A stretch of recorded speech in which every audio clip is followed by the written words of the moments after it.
50% of people that quit their job not because of the job, they quit it because of the relationship with the manager. 50%. Welcome to the Happy Engineer podcast, the place where we help engineers like you to build your career, balance your life, and be happy. I'm Zach White, former engineer turned lifestyle engineering coach, and your host for the journey to the career and life that you desire. Hey, I believe that you shouldn't have to sacrifice your life to reach your full potential at work. And what we're going to bring you in these conversations and interviews are the strategies, the tools, and the mindsets that are going to allow you to experience both success at work and success at home. Hey, we do the best we can to keep this free from advertisements. Of course, I can't control what YouTube may throw up, but do us a favor and share this podcast with anybody who you think may like it. And don't forget to click the bell and subscribe and get notifications to our YouTube channel and for upcoming releases of the Happy Engineer podcast. I would love your feedback, and even more than that, love your story. Share with us how these strategies and tools are working for you. Would love to be in touch with you. Connect with us on social media. Find me at Oasis of Courage on Instagram, Facebook, or Zach White on LinkedIn. It's an absolute pleasure to serve you. Now let's do this.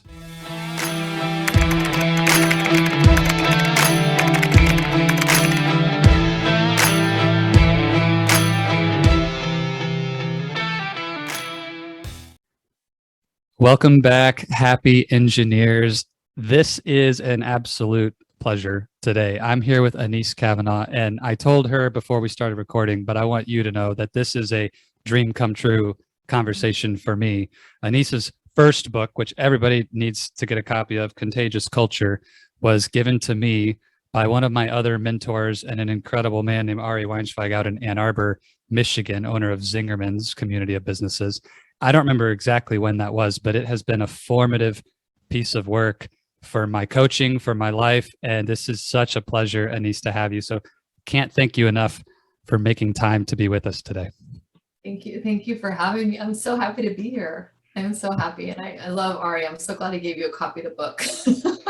Ari is a complete rock star and is changing the world over there in Ann Arbor. It's awesome. But Anese, I want to just give an opportunity here for us to start in a way at the beginning, because I think many of the engineers listening won't be familiar with all of your work. I pulled up one of my favorite little sections of your first book, and it's on the chapter of showing up with intentional energetic presence. And you introduce what is your core method in terms of the IEP, intentional energetic presence. And I'm just going to read this really quickly and maybe leave it to you to give us some understanding and foundation of what this is all about. But it strikes me because every engineer I work with, Anese, comes with a hunger for a greater impact in the world, whether that's career success or in their personal life, in their family, to leave a legacy for their children, or in some way, there's that hunger for impact.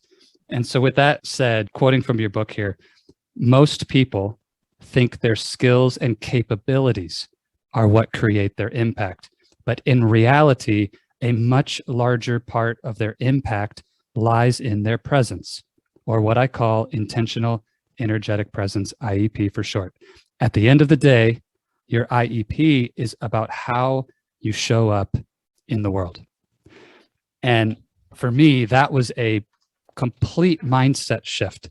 As an engineer, intelligence and know-how and skills was what I banked all of my impact around. And then I read this. So maybe just that setting the stage, can you tell us what is this all about and lay a foundation of IEP for us? It's always so fun to hear something read back like that of what landed for you. I listened to that, and it's funny, Zach, I hear you say that now, and I just think about this moment in time that we're in right now, which at recording, it's 2021.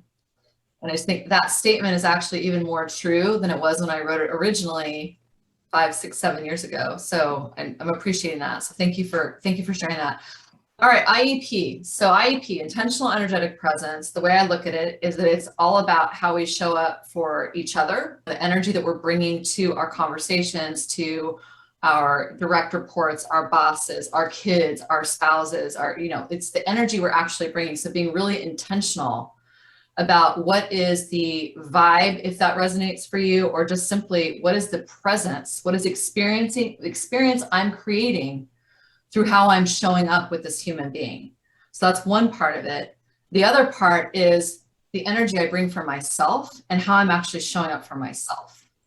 As a leader, I hold that self-care and showing up for ourselves is actually, I believe it's actually our most important leadership skill, because if I'm not showing up for myself, if I'm not being my own best friend, if I'm not conscious the way I'm talking to myself, if I'm not being present with myself, if I'm not taking care of my body and my mental well-being, I'm actually not going to be as helpful as I possibly could be to the people around me. So I look at IEP in both ways. There's a little bit deeper we can go where you look at your intention for what you want to have happen.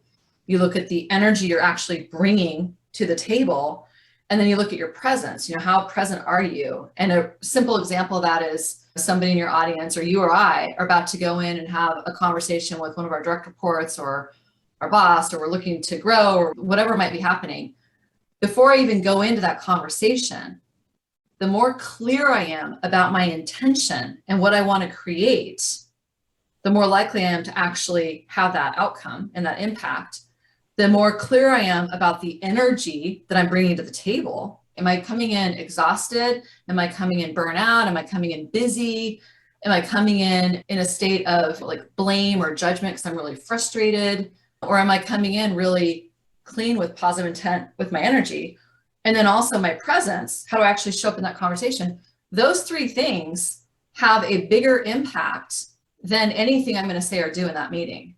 I think the last thing, just to make it really real for people, is every single person listening to this knows the experience of being in a room with somebody who is so brilliant, like just so smart, so smart, super, super brilliant. However, when people hang out with that person, they walk away feeling smaller or tired or not seen or whatever it might be. So, how this can look really simple is, Zach, you and I show up together. You come to me, I might have the most perfect skills and most perfect words, but if my energy is not clean, if I'm like sitting here in judgment, or I'm really tired, I'm just not present with you, I don't care how brilliant my words were or how good I am at what I do, I'm not going to have my best impact on you. And I might actually make it worse. So that's kind of it in a high level. Definitely can relate to that situation, have been there, and probably been guilty of being the person on the other side plenty of times. We all have. Engineers, we like to define terms and be really precise about things. And I know for me, when someone first said, "Hey, Zach, what was your energy like in that interaction?" At the beginning, I really didn't understand how to answer that question or what you meant. Can you just help us unpack, when you used the phrase clean energy earlier, and some of the distinctions on what that actually can be or look like? Help us understand deeper, what is energy and how do I talk about it or learn more about my own as engineering types? Help us go deeper on like what it's about. I would say, to break that down in the simplest, without going into atoms and all that, because I'm not a scientist. If you want to go into science, read Contagious You, chapter 6. There's a whole time, or 7, I think 8. Sorry. Anyway, there's a whole science. Read the whole book. Read the whole book. Yep. But basically, this is the way I look at energy. Energy is, what is the experience I'm creating for somebody by the way I'm just showing up with them? What is it that I'm putting out there? And what's the experience I am creating for myself? So I could be doing the dishes, and if the energy I'm holding around it is like, oh my God, I can't believe I gotta do these dishes, and my energy just feels heavy, my experience of doing the dishes is not going to be great. I could be having this conversation with you and I, if I'm holding the energy, Zach, of like, oh gosh, I got to get through this podcast, we got this conversation, it's going to be really hard. If I bring that energy, which is stemming from some of the emotion and my attitude, right? So if I bring that to this conversation, you're going to feel that. And so there's a funky energy. The other way to start looking at energy is, in every single interaction with another human being, you are always creating responsiveness or resistance. Always. I don't care how, we do a lot of this work with engineers, we do it with doctors, we do it in healthcare, we do it with education, we've done it with law enforcement. Like, no matter what human being has done this work, anybody can relate to the feeling of being in relationship with somebody or getting that phone call where they see somebody's name pop up on their phone and they feel their energy contract, or they feel their system kind of like, oh, I don't want to do that. That we're talking about the energetic dynamics of what's happening. And we have a lot more control than we think we do most often. We have a lot more control in setting the intention for how we want to show up with that. 70% of it's an awareness. As soon as you've got the awareness, now you're in a position of power where you can change it. Oh, I love that. So that was gonna be my next question then, is how much authority and control do we have in our own lives to influence the energy we show up with? Is it's 100% if we just choose to, or is it something less? I think it is 100%. I think that I am at choice with how I want to come to my life. I could be going through really, really hard stuff. And one of the things people will sometimes think is like, oh, this is just Pollyanna. Like, you just pretend like everything's great. No. If I've got really hard stuff going on in my life, part of my energetic hygiene, when I talk about clean energy, part of my energetic hygiene and keep taking care of myself is to make sure I'm getting support, I'm getting therapy, I'm having a good cry every day, like whatever it is that I need to do to make sure I'm really honoring my emotion. That actually helps me have cleaner energy coming into something versus suppressing it and carrying it with me everywhere I go and then projecting it on people in a really weird way. So I deeply believe that we have 100% control over how we choose to show up with something and the energy we choose to bring to something. And sometimes that's going to mean, you know what, Zach, I'm having a really hard day right now. My energy, I'm coming in around a 4 or 5, 6. I know I'm coming in a 4 or 5, 6. I'm at choice about it. And maybe that's okay if I come in at that level today. So it's not about always being at a 10 and always showing up great. It is about being conscious of what am I bringing to the table and what am I doing to take care of myself so that if I am really low, I can shift it so I feel healthier. So agency we have over ourselves and like how we decide to react to something. Control, we've got no control. I don't know if you've noticed, but like we've all just gone through something that none of us had any control, and we're still going through it. We don't have control. Like we have no control over anybody, what happens around us, what people do, other people's attitudes, the world, no control. We do have control over ourselves and how we decide to respond to it. Yes, good distinction. So it's really, really important. And a lot of times when people come to this work, they've got one finger pointing out and 3 fingers pointing back, and they're pointing a finger out going, well, the world is really hard to work with, or my team, or my boss, or my wife, or my whatever. And they're pointing their fingers out. And that's great, except for if I've got one finger pointed out, I've got 3 fingers pointed back at me, which means there is a way that I am likely complicit in some way of creating a dynamic that I say I don't want to have. So if I can really honestly get curious with myself without making myself wrong, without beating myself up about it, but go, okay, Anese, you're really upset about this and this and this and this relationship and this relationship. I'm the common denominator. So if I can get curious and go, all right, how am I showing up in these interactions? Oh, you know what? Actually, I'm kind of bringing the energy of judgment to this. I'm bringing the energy of like, I'm super annoyed because I'm too busy to deal with this. So if I get honest about that, I now am at choice to look at, well, what do I need to do to shift it? What support do I need? If I'm going through a really hard time, it becomes my job then, instead of blaming everyone around me, to go, okay, what support do I need right now? Life might totally be terrible and a lot of terrible things are happening. However, I still am at choice around how do I take care of myself.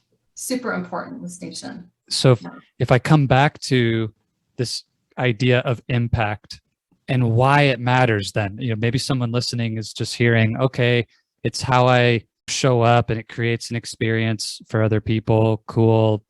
Who cares? Like, I just want to do great work, or I just want to design this new piece of technology, get out of my way.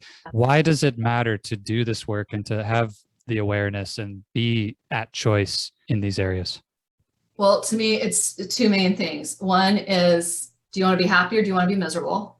So there's one choice. I don't know about you, but walking through my life in a state of resistance and not feeling good about what's happening, but I'm still doing good work, that doesn't work for me. So do you want to be happy or miserable? And the other one is, do you want to be an invitation to people, or do you want to be a command or repellent? So the way that I show up, I am either going to invite people to collaborate more with me, to get on board with my ideas, to feel safe to give me feedback if I'm going off a cliff with something I'm trying to create. The way that I actually show up in that dynamic and the energy I project and my intentionality and my level of presence with them, that's going to determine how much influence and connection I can have with that person. So there's, from a leadership standpoint, from getting a raise, like people, a lot of times people come to this work and they're in a middle level position in their organization, they want to grow, and they come and they're brilliant and they've got all these awesome skills. And I actually write about this in both books, but Matt in particular in Contagious You, I think it was, super, super brilliant. But the thing that's getting in their way is the way that they're showing up, the energy they're bringing. People walk away from dynamics, not trusting them, not feeling present with them. A lot of times that thing that you can't put your finger on of why you don't understand what's happening because everything looks right. A lot of time it comes down to a person's IEP. So the more clear you can be about your IEP, the more you can be intentional about that, the more likely you are to have the impact you want to have and the influence. And then on the other side, it's just a lot more peaceful, at least in my experience, a lot more peaceful to go through life feeling clean energetically and kind of clear versus feeling constantly in a state of struggle and resistance.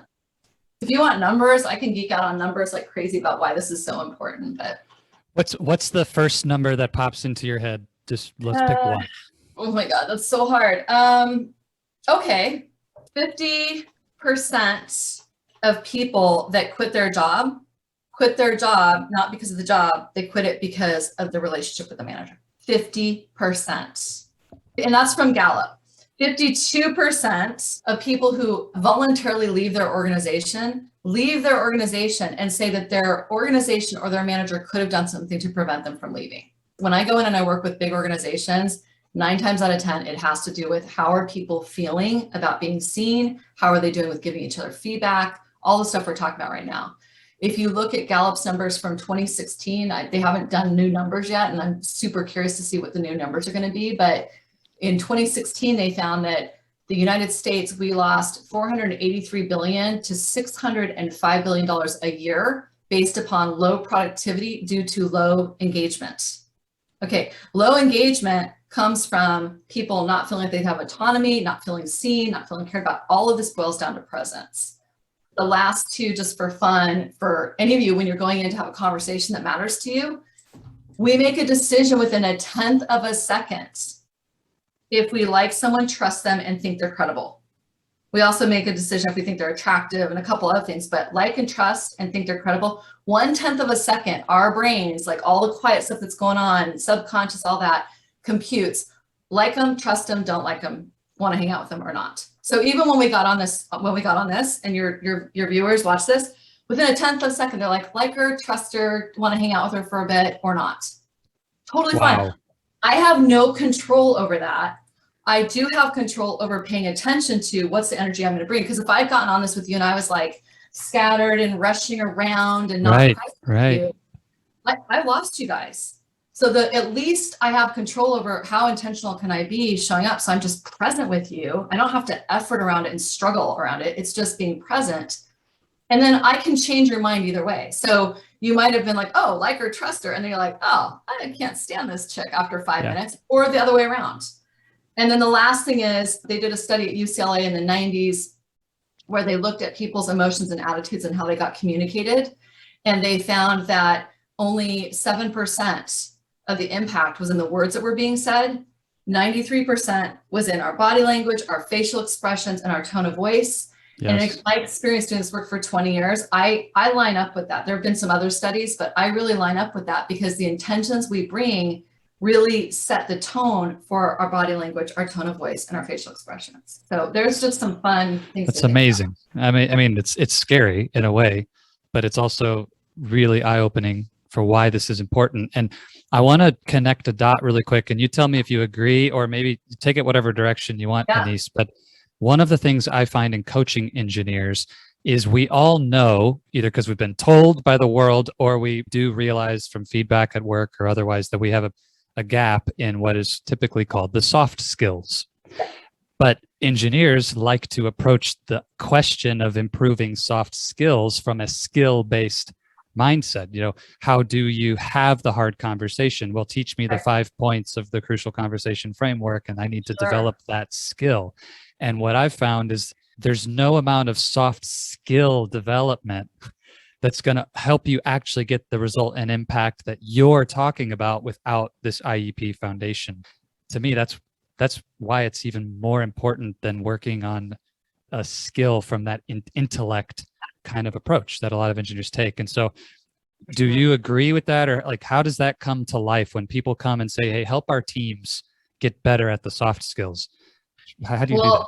So when somebody says help our team get better at the soft skills, my mouth waters a little bit, because a lot of people, especially engineers, not to like stereotype, but a lot of people don't want the soft skills. They want just the facts, like help us navigate conflict better, give us a feedback model, give us a leadership model. Right. And before 2009, literally, so we've almost been doing this for 20 years, but before 2009, companies would literally say, oh, that's so cute. Intentions, energy, presence. Oh, that's sweet. God bless you. You must be from California, right? They'd say, we appreciate that you think that's so important, but we don't have time for that. We want the skills that are going to help us communicate better. So before 2009, I'd go, all right. And I'd kind of sneak a little bit of the IEP work in. It wasn't called IEP yet, but I would sneak some of the IEP work in.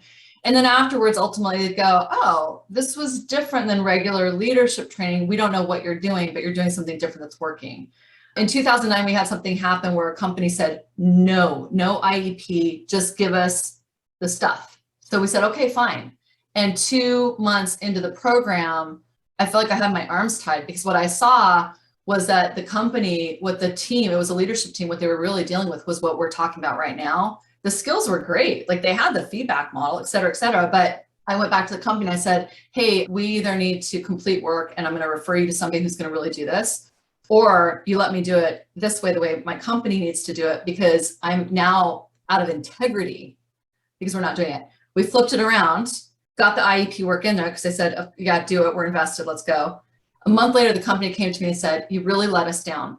You really disappointed. You really let us down. And I remember that feeling, like, I'm sure you know that, like that feeling of like, oh my God, like how? And I remember getting tears in the back of my eyes and going, I'm confused. I think the team is showing it better. And they go, yeah, if you would have stood stronger for the IEP work, basically, we would have saved a lot of time. So I had a lot of feelings about that conversation, but what I will say is the primary feeling I had walking away from that was they were totally right. And I had not held my intentional energetic presence strong enough to make the case for that. So in 2009, we went back and we did what I call a congruency check, an audit, where I looked at anywhere where we were not fully in alignment with our body of work and how we were doing it. And we completely reorganized the company. And so that was a big thing. What we found after that was if companies didn't want to bring the IEP work in, we just referred them out, because I know how important it is. When companies started letting us do it, what we found was that a feedback session that used to take 6 hours, okay, because we're going down all sorts of rabbit holes with how to do feedback sessions, like training feedback, would now take an hour. Because if we could get the fundamentals in and get them trained around, well, what's your intention for the feedback? What's the energy you're bringing? What's your presence? If we got that right, now we don't have to go down all the rabbit holes around the skill of feedback because the intention is clean. And then I guess the last thing I would add is, like, if you are making people feel bad being around you, or you're so burnt out that you're not healthy and you're feeling resentful and your health is falling apart and your relationships are falling apart, I don't care how good your skills are. It doesn't matter, because now you're having a negative impact on other human beings and you're not feeling great yourself. So I think that's really important. And then from a company standpoint, I think one of the biggest things of feedback we get from companies is after we do the IEP work, they'll say they wish they would have had it sooner because they've just spent millions of dollars on other training initiatives, D&I, leadership training, conflict management, like all this stuff. But those people are doing the skills, but they're not actually embodying the intentionality behind it, and they're not actually present, and they're still burnt out. And so we put that IEP work in, and that's becoming more common now, where more people are asking us to come in and do something from an IEP standpoint before they even build any training on top of it. I love this reality you just pointed out, that there is no skill developed to even you could perfectly memorize the script, the model, master the skill, whatever, that can overcome really bad intention, energy, and presence. It doesn't matter. And I mean, to maybe a blunt example, I had a client one time who truly expressed to me that they hated their boss and they wanted to see their boss fail because of how they'd been treated by that person. And then there was a one-on-one conversation coming up, and had to very bluntly tell my client, listen, if you enter that room with an intention and energy of, I hate you and I want to see you fail, it will not matter what you say. There is no coaching I can give you on what to say in that situation that will make it work in your benefit. And so just to put a really bold, extreme example out there of what this means. For sure. You mentioned, oh, go ahead. The other piece of that is, so for your client, I love it that you gave them that coaching. Your client then has to be able to find an authentic way to shift his or her state, because pretending doesn't work either. Pretending might be better than the original, but there is a way to shift that. And the way to shift that, the quick cheat sheet for shifting that and to really shift your state, and I do talk about this more in the books, but the quick cheat sheet is, if you can shift from, I want this person to fail, I hate them, to curiosity. I wonder what's happening here. I wonder why we keep having this conversation. I wonder what's going on for them. I wonder why we have this dynamic. Here's the one that always sobers me up when I am so sure that I am just so right. And when I'm feeling really self-righteous, this is the one I really need to pull in. I go, I wonder what my boss's experience of me is right now. Ooh. I wonder how he or she is experiencing me. This person I am so sure is such a jerk, and that I am so determined to like butt heads with. How are they experiencing me? That one is sobering. And then the other thing to look at is, can you access gratitude or any kind of appreciation for them authentically? So the gratitude might be, you and I, Zach, are in a major resistance and we've got major conflict. Going into that conversation, if I come in with all that energy, like, with you, we're going, you're going to actually go, oh, I got the too. And then we're going to be contagious. It's all contagious, right? Of course. So you're going to catch my vibe. You're going to then turn around and give it back to me. I'm going to be like, see, he's a jerk. And then we've got this huge collusion going on. So instead, if before I go into that conversation, I can take a deep breath and go, what can I be grateful about, Zach? And maybe I'm like, nothing, but I can go, well, you know what? I'm grateful that he's willing to have the conversation. Yeah. If I can shift the tiniest thing, I'm grateful that this conversation, I'm going to learn something in it. It's going to make me be a better leader because I'm going to have to learn how to do this dynamic differently. If I can authentically find gratitude, curiosity, the state of contribution, like how can I be helpful here? Yeah. If I can simply decide, you know what, I know that Zach and I are really having a hard time right now, but I really want to have a good relationship with him. Just the energy of deciding that that's what I want changes my state. And when you have that conversation, it's going to be easier authentically. So. I don't want to call it a hack, but this quick shift to say, you don't have to go from hating them to loving them. Yeah. If you can simply go from that really intense negative emotion to something that is curious, a neutral curiosity, a genuine curiosity, that is by itself a significant step forward to having a fruitful conversation. And those listening only, you can't see, I'm scribbling notes like crazy. I have like 10 questions now. you want to, okay, well, let's do them. So you want to create, the intention here is always to create a little bit more space. The intention is always to create a little bit more breath and space to open up the energy so you can actually reboot and go, all right, what's here and how do I want to be in this situation versus being reactive? The other thing is, if you and I really have a conflict, and I can't get to a good place with it, if I can just access, gratitude, we're gonna have a conversation, I can then come in and say to you, hey, Zach, I gotta tell you, like, I'm really feeling tension in the relationship. I'm feeling really hurt by this thing that happened, or I'm upset about this thing that happened. Can we talk about this? So I'm not being fake. I'm not doing what I call a spiritual bypass or an override. I'm actually really being honest about this is what's happening, but you're going to respond to my energy. I can say that in two ways, right? I can come in and go like, we have conflict here and it's your fault and fine, I'll deal with the conflict. You're going to go resistance. And now I've created resistance versus an invitation. So it's just, I feel it right now. You're not even actually talking to me and I feel it.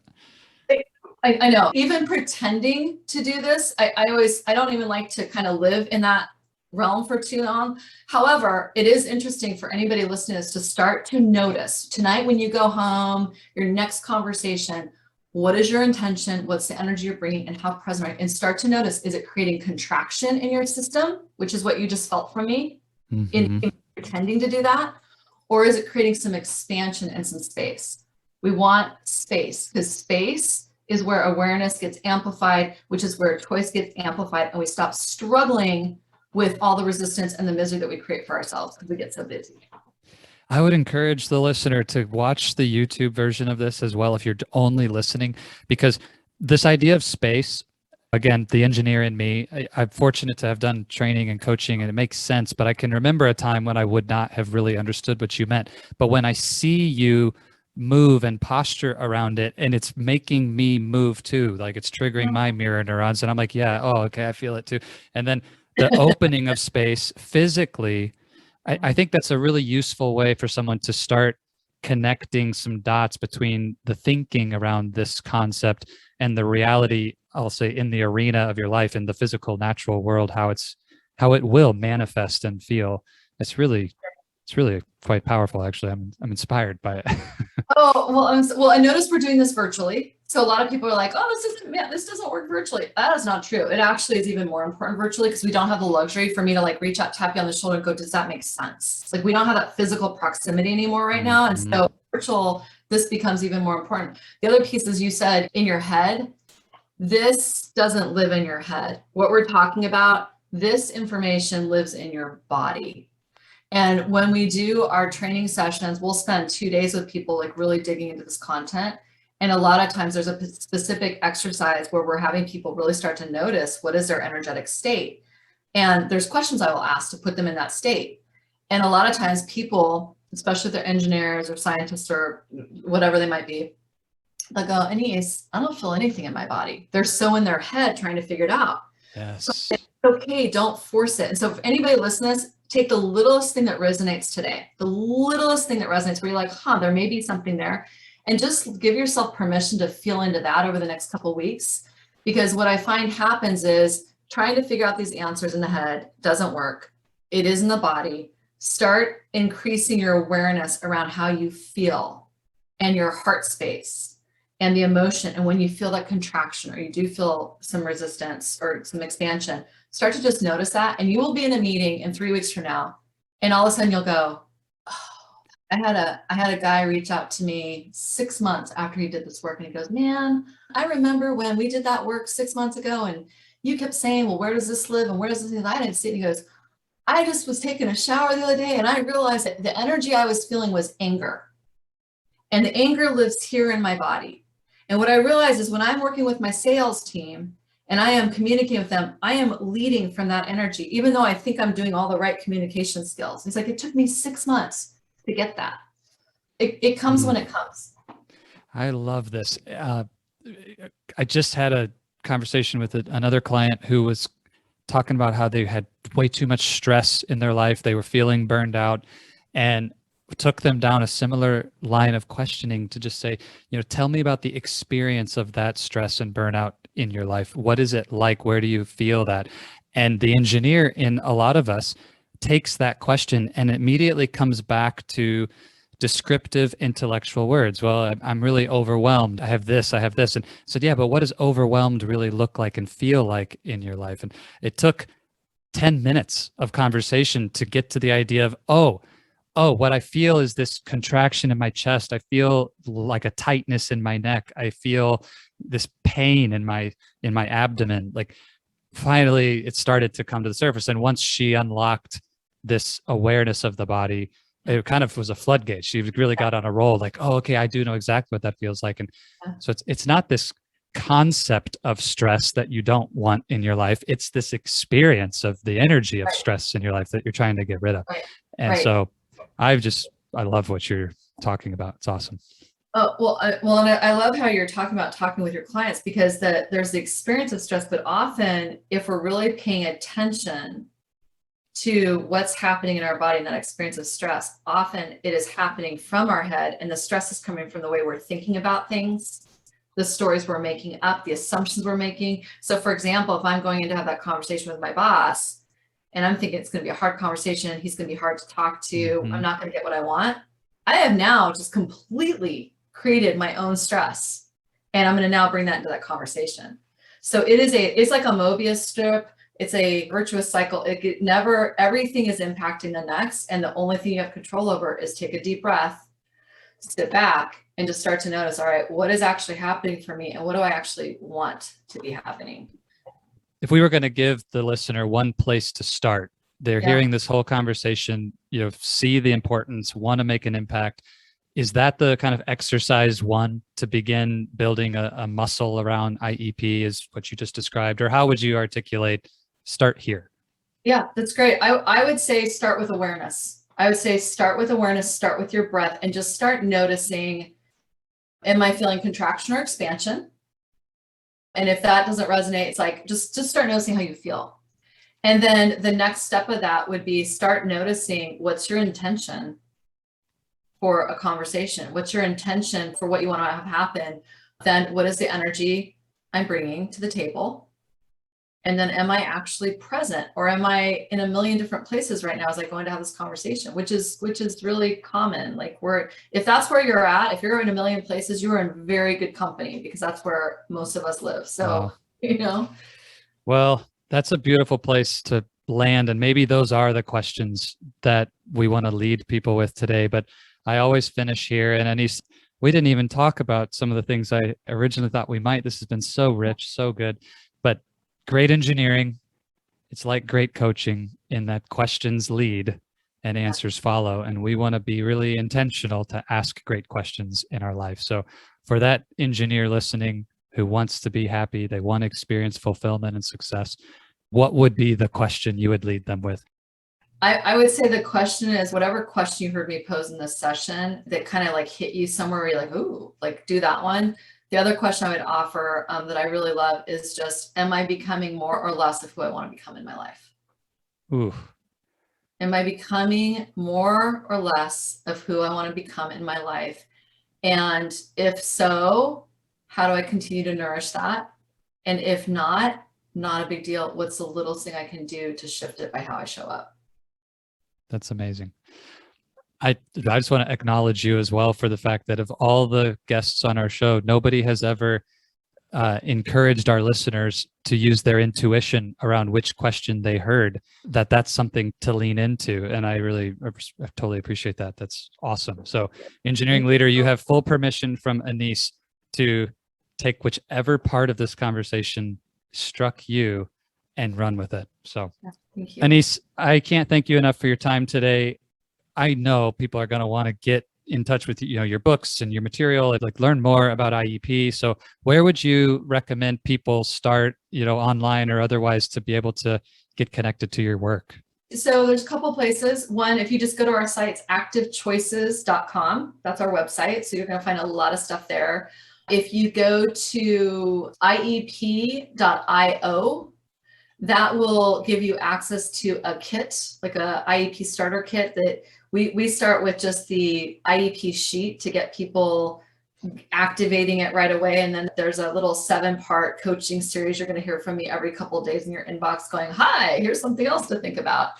You can find me out on social media at Anese Cavanaugh, like LinkedIn. LinkedIn's a really good place to start. So whatever poked at you or pulled you today, like really dig into that a little bit more. Grab the books, go find me on socials, reach out if you want something more, et cetera, et cetera. So thank you so much, Zach. And listener, if the idea of trusting your intuition makes the hairs on your neck stick up a little bit, there's some fear there. I just really encourage you to explore that and look at Anese's work, because that by itself is a signal. It's an energy you want to pay attention to. Why are you afraid to trust your intuition? And so, sure. Anese, I'm going to put links to all those places in our show notes. And again, please, engineering leaders listening, go buy Anese's books, both of them. They're fantastic. And I cannot encourage you enough to start looking at and applying the IEP method in your day-to-day life. It will change you. So, Anese, thank you again for your time today. Thank you, Zach. It's been so much fun. Hello, my friend. Zach White here again. And I wanted to let you know that's all we've got for this episode of the Happy Engineer podcast. Thank you so much for investing your time with me today. It is an absolute pleasure to be able to bring you this content. Just as a reminder, it would be amazing if you would subscribe and share this episode with any other engineers you know who may benefit from this. And if you're like me, I hope that you'll take some notes and, more importantly, take action. In our audio version of the podcast on Apple Podcasts and any place that you go to find podcasts, there's a little more content from me about this episode in the debrief. If you really want to hear about how to put this into action, I'd encourage you to go grab that. But thank you for joining us for the video version of our interview today. And again, can't thank you enough for helping us to get the word out about the Happy Engineer podcast and what we're doing. If there's any way we can serve you, would love to do that. Go find us at oasisofcourage.com or reach out to me on social media at Oasis of Courage. And don't forget again to subscribe and click the bell to have notifications of upcoming releases of new episodes of the podcast. As always, I want to leave you with this. If you stay in your comfort zone, you're not going to grow. So let's crush comfort, create courage, and let's do this.